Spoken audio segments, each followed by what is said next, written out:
अभी तो नरेंद्र मोदी जी का परिचय दे रहे हैं कि क्या, तो भाई आप लोग तो देहात के आदमी हैं, सब लोग गरीब लोग हैं, तो जानते हैं ना बहुरूपिया किसको कहते हैं।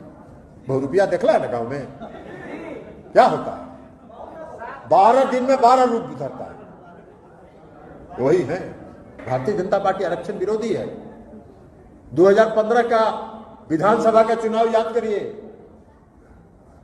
चुनाव के पहले आरएसएस के प्रमुख श्री मोहन भागवत जी ने कहा कि अब आरक्षण व्यवस्था पर पुनर्विचार करने का समय आ गया।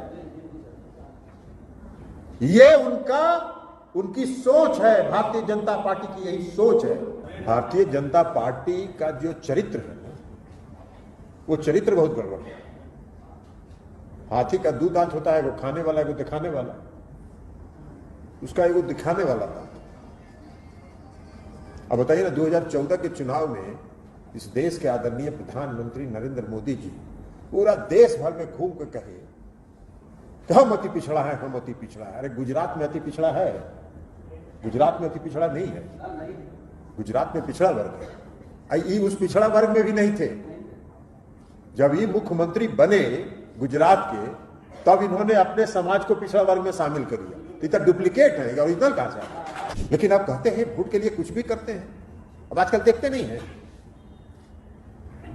भाई, कोई आदमी 10 साल देश का प्रधानमंत्री रहेगा तो देश की जनता को हिसाब किताब देगा ना जी। 5 साल में कोई चुनाव होता है 5 साल के लिए, और 5 साल में जो सरकार चलाता है वो 5 साल के बाद जब फिर जनता की अदालत में वोट मांगने के लिए जाता है तो बताता है ना कि हमने 5 साल में क्या किया, और देखिए हम ये काम किए, ये काम किए, ये नहीं कर सके, हमको फिर से वोट दी। इसलिए कुछ लेखा जोखा है ये नहीं है, सब बही खाता सब साफ है, खाली है बही खाता।